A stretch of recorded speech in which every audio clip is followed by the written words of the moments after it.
Hey, Baplites. Chief Baplete here, Keith Bellis. Is this the right tunes to start the week off? Sounds intriguing. I just sit down, throw some tunes on, and start flowing. Today on the show, we're bringing you Reagan Rust from Boston, Massachusetts, former professional women's hockey player. Now she is assistant coach at Boston University.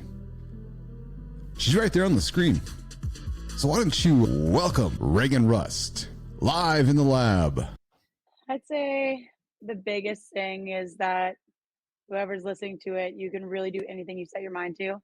And that was a quote that I've been living by since I was in middle school and my sister first said it to me.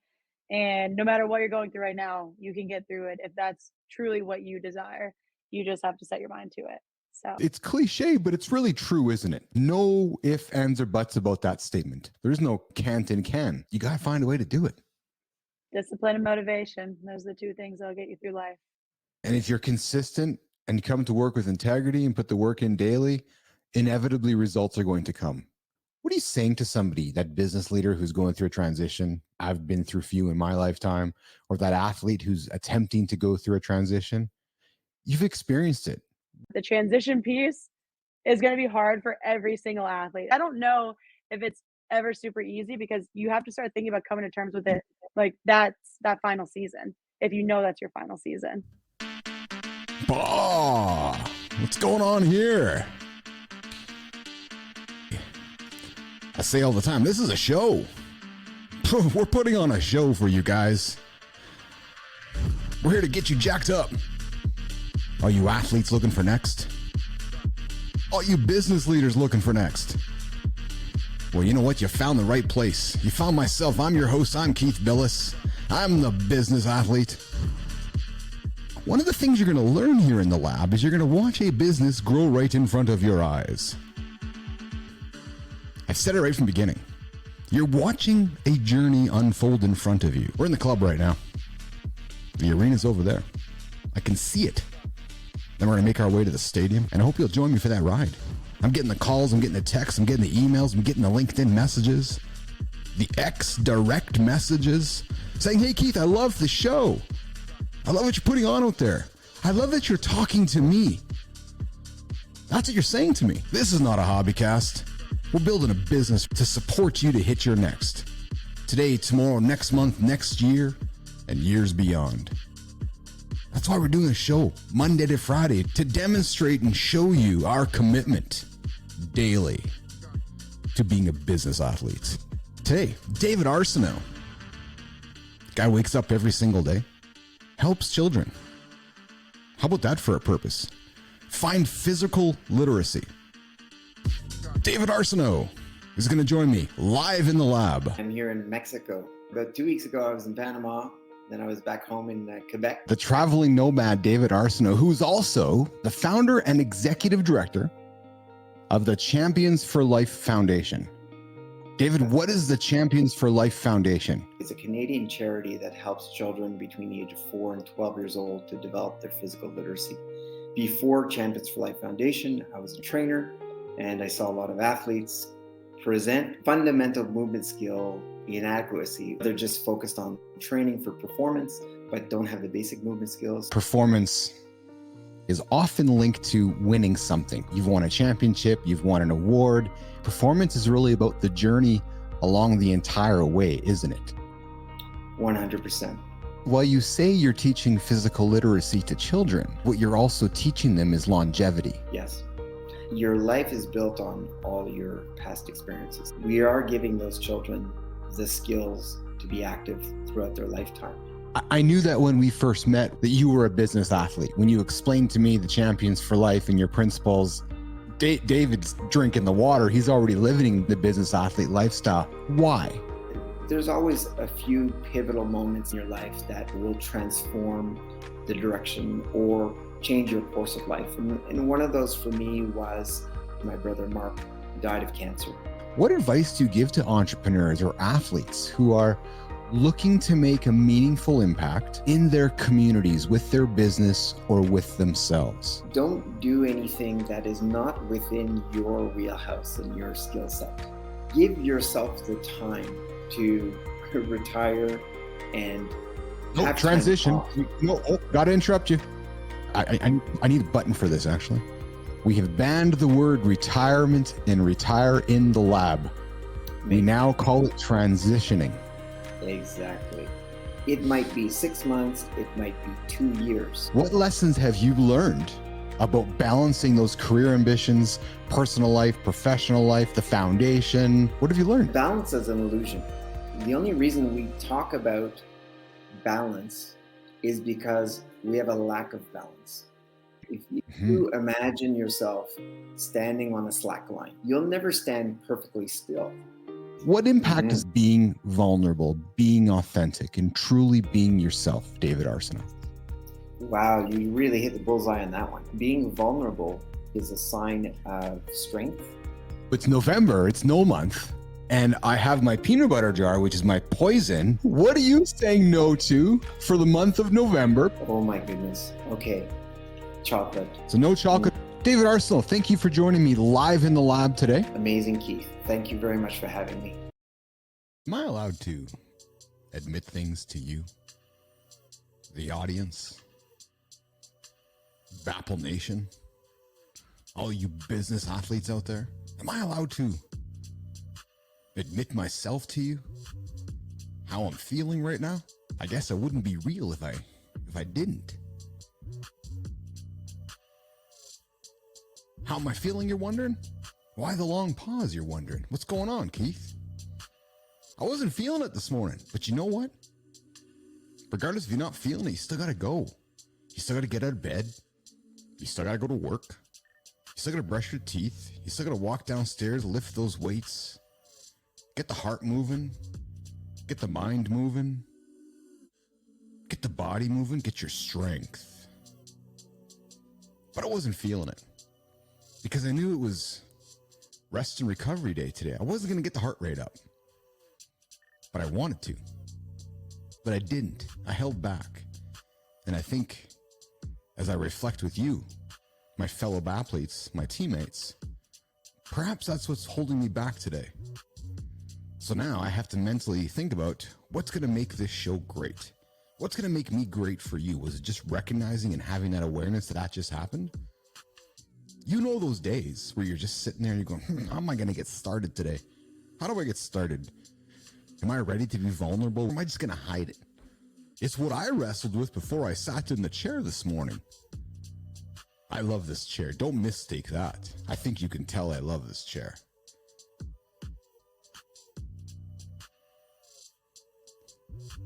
So, I'm back. I have that awareness. I'm in the moment. The tunes are flowing, the mouth is rolling. I got a great guest on screen. Because we're here to entertain and inform. But that's exhausting in itself.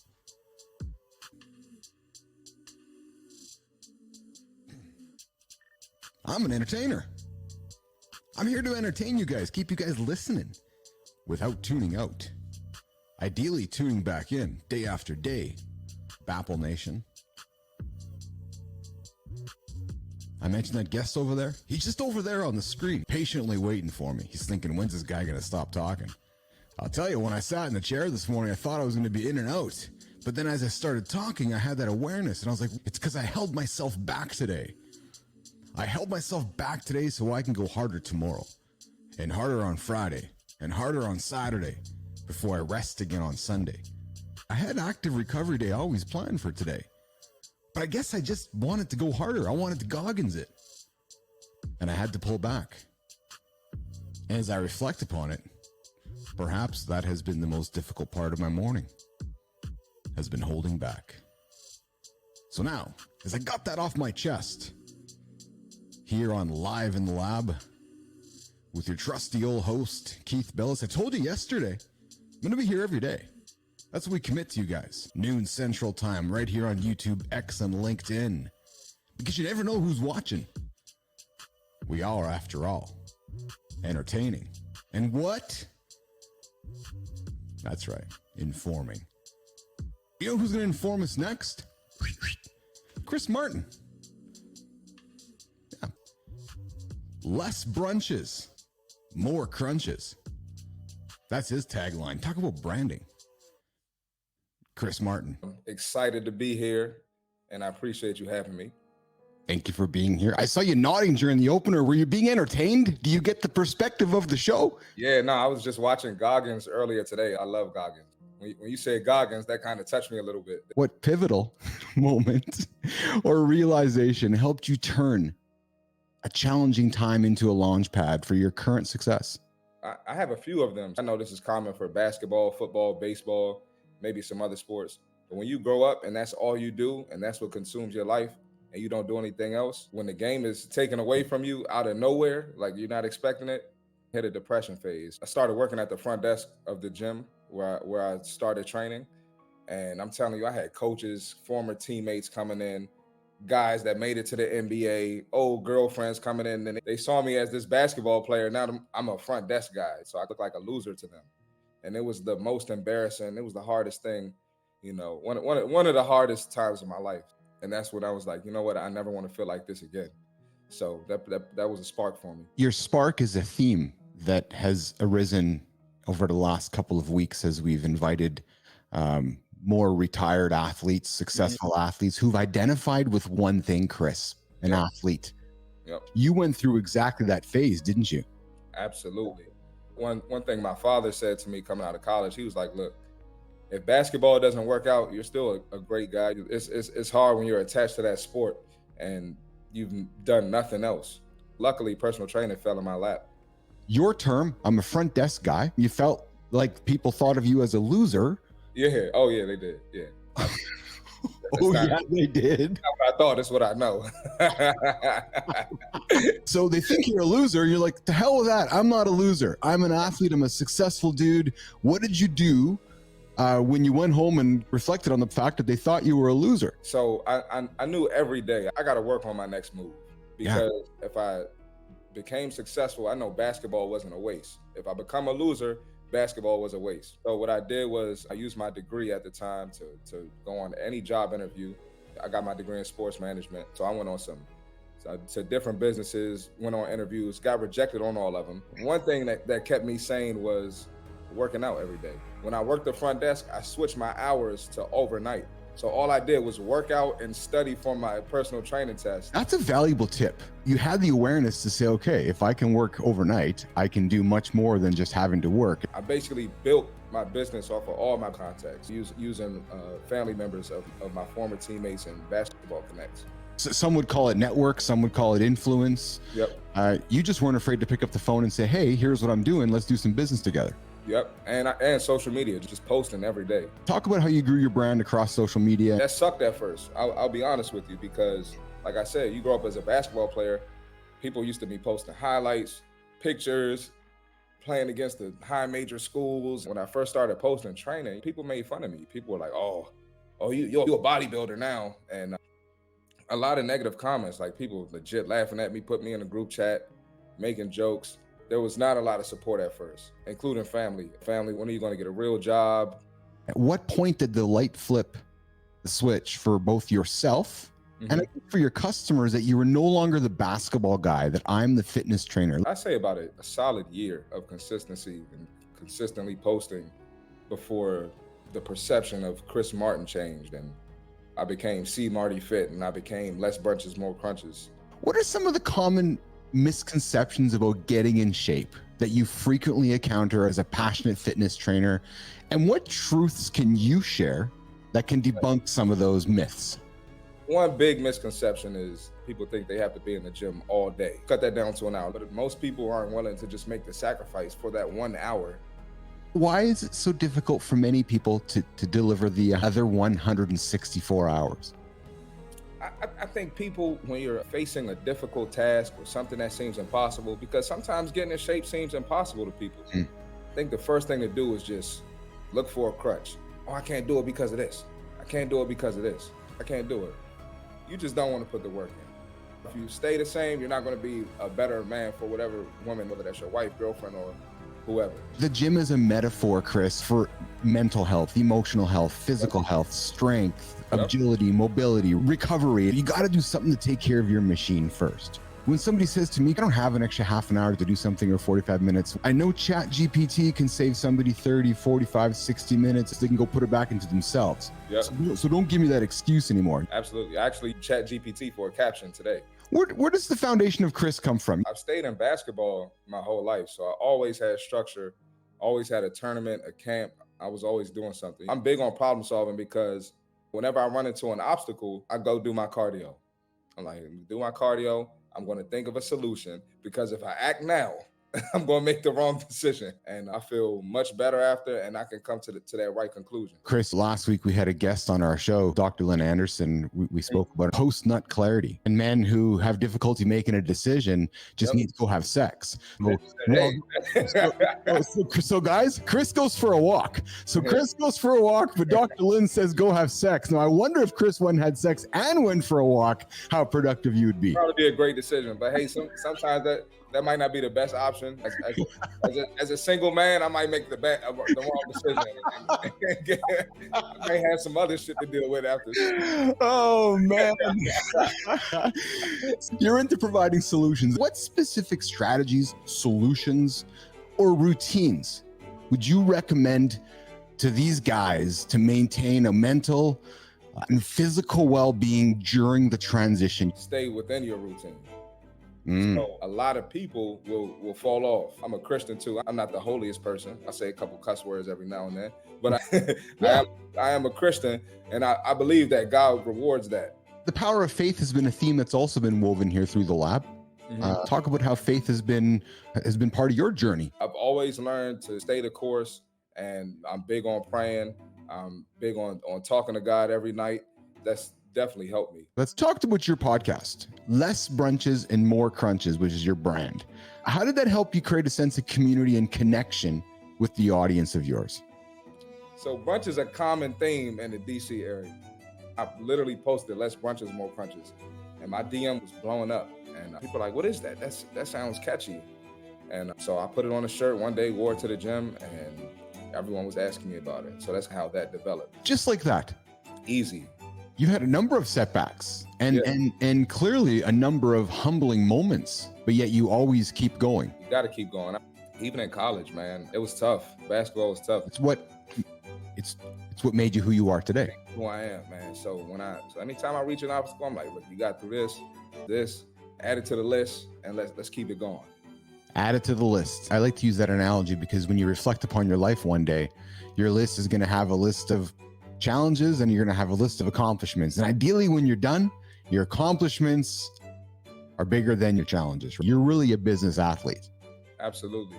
I try to speak to my clients how we're speaking now. I'm going to be direct, and I'm going to do what I need to do to get to my goal. So, I got to do what I got to do to get to my goal. It's a decision that many people are uncomfortable making.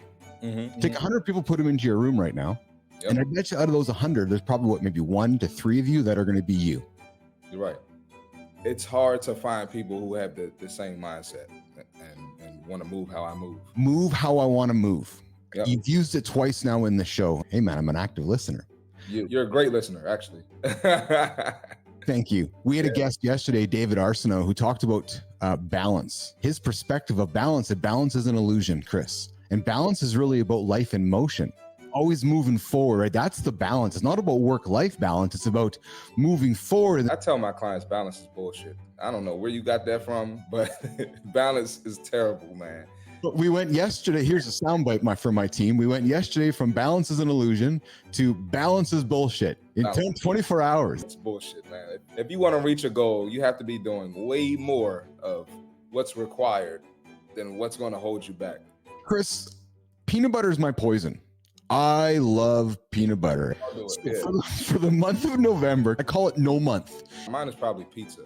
I always like to challenge myself like that. I would eat pizza every day if I could. So would I. So it was pizza or peanut butter for me, one of the two P's, and I took peanut butter off. So I've only eaten more pizza, Chris. Well, we got to work on that. That's some work to do. Yeah. Hey, Bapple Nation. To all my friends out there in the Business Athlete Performance Lab. Boom! We know what kind of mood I'm in. Yep. We got a great guest today. Pete Senna. Come into the doctor lately, get yourself checked up. You're thinking, what? Did he just say, have I been to the doctor lately? Yeah. Personal question? No. It's a life question. It's a human question. I haven't been in a long time. I'm bringing it up to you because I'm going to go make that call myself. I'm going to book that appointment. Go for my checkup. Go get your blood work done. Go for your physical. Here's your little public service reminder from Dr. Keith, your chief bathlete, here in the Business Athlete Performance Lab. Why don't we slow it down? Bring some Pete Senna into the room. Welcome to the lab. It's good to be here, man. You got great energy. The idea is to bring great energy to the lab, bring energy to the audience, help guys get them through the day, make content for our audience, bring guys like you into the lab and have great conversations. Love it. I'm excited to be here. I've actually had more vibes from you virtually than a lot of my in-person interviews. Sig ups to you and what you're doing in the lab. I appreciate that. You went through some tough times in life. We all do. We all do. Share the story of realizing that you were unhappy. You were on the hamster wheel. And how did you overcome it? It's a vulnerable story, but the reason I tell it is because I wish that somebody would just had grabbed me by the shoulders and had said to me, like, this is where you're at. Because if I realized that, then I probably would not have been on that hedonic treadmill, that like hamster wheel of just spinning and spinning. My brother handed me a book with a Post-it note. And the Post-it note was really emotional for me to even talk about now because it was like, hey bro, I love you. I'm really worried about you. You're not really being who you are. And the book was a book by Dan Harris called 10% Happier. And he went through a breakdown. And one of the ways he got back was through meditation. Meditation completely helped me. Meditation is a staple in my life, and it's an amazing staple. I've learned a lot about myself, and ultimately on that journey where I said to myself, what is next for me? People see me, I'm the smiling guy, I'm the happy guy, I'm the guy that seemingly has all the answers. And Hallucinations are a place in the world where people live the longest and the healthiest and have the happiest lives. One of the places in the world is Okinawa, Japan. And what Ikigai is, it's where your raison d'etre, your reason to be, your reason to believe comes together. I've taken the entrepreneurial stretch and the liberty of extending what I believe is my Ikigai. I encourage everybody to check in with themselves and say, where are you at? We lose ourselves creatively. We lose our curiosity as we grow up, as this world beats us to our knees in different ways. It's a practice. And when we practice, we can live happier, more fulfilled, more joyous lives. And I'm living proof that you can do these things. That's the story in a nutshell. There's a few things for me to unpack here. First of all, the power of 10 minutes. 10 minutes has changed your life. That's it, gentlemen. Not 60, not thousands of minutes. 10 minutes every single day for Pete Senna has changed his life. Yeah. Oh, hang on that for a second, right? Like just 10 minutes. Yeah. The other thing that I want to bring us back to, right from the beginning of your story, we talk about the tactful approach that your brother took when he gave you a book. Simply a book, said he loved you, and handed it to you.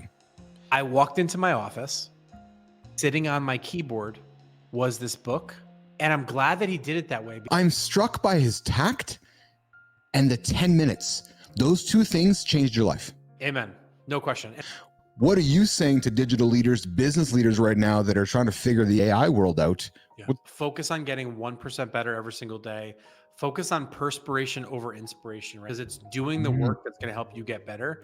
When you're an expert in everything and you're not a beginner anymore, you're weak, you're vulnerable. Could you share some lesser known insights for our audience that might be thinking about or might be lost in today's business world? I think the most lesser known thing that I see with the most sophisticated marketers is that I don't think there's enough people focusing on the who. They don't truly understand the problem or the transformation that their business solves for. Everyone tries to sell features and benefits. They want to buy a better version of themselves. How do you stay creatively sharp and on the go when things are always changing, my friend? 10 minutes? Is that your trick? That's my staple. The one currency that we all share right now is time and attention where we put our time and attention. Replace the word half with get. I get to go to this dinner tonight. I get to do this. It's no coincidence that get and gratitude both start with G. We take our vitamin C, our vitamin D, all our vitamins. I wake up every single day taking my vitamin G. I'm stealing that, by the way. You were fighting for your life, and while that was happening, a business was emerging. The question I want to ask you is, how are you dealing with this mentally and emotionally? It took you to be scared of dying at 46 to truly appreciate living. I'm just shutting up and listening because you have a joy of living, Ian. And I can tell there's no fear. You're full of gratitude. Oh, yeah, for sure. Every day is an adventure. The thing is, I landed on the ground with a thud. It was full on concrete. Boom. Rip the Band-Aid off, eh? Yeah, it couldn't get worse. So I couldn't concern myself with that problem. Right. All I knew is that whatever was going forward was going to be better or not. And if it was or not, it couldn't get worse. It was as bad as it could be. When you go through that experience, time becomes your currency, doesn't it? Yes, that's right. Exactly correct. Dying on time. You've used that term many times in today's show. Right. How about you live on time? I paused because that's just an awesome sound clip. Because you're right, it is living on time instead of dying on time. Western medicine and Western society and Western lifestyles teach us to die on time. When I started to see all the sages and the gurus and the experts dying on time, which would just blow my mind. I'm like, dude, what did that guy not know? All right, so what he doesn't know, I don't know either. And once I opened up the space in my mind to say, I actually don't know the answer. Yeah. And then they're dead. Usually they're all dead by then. On time. My goal every show was to learn something from my guests. And I'm fortunate I get to do the show every single day and I meet people like yourself and to hear these stories. And then it's like, oh my goodness, an hour is already up. Oh yeah, exceptionally full of gratitude for having given this, because I knew I couldn't figure it out. And I was like, why? Why was I given such grace and such access in spite of myself? Thanks for joining me today in the lab. Will you come back and join us again? Oh, I'd love to. Yeah, it was fun. I really enjoyed your energy and you're a great interviewer, and I would love to come back, yes.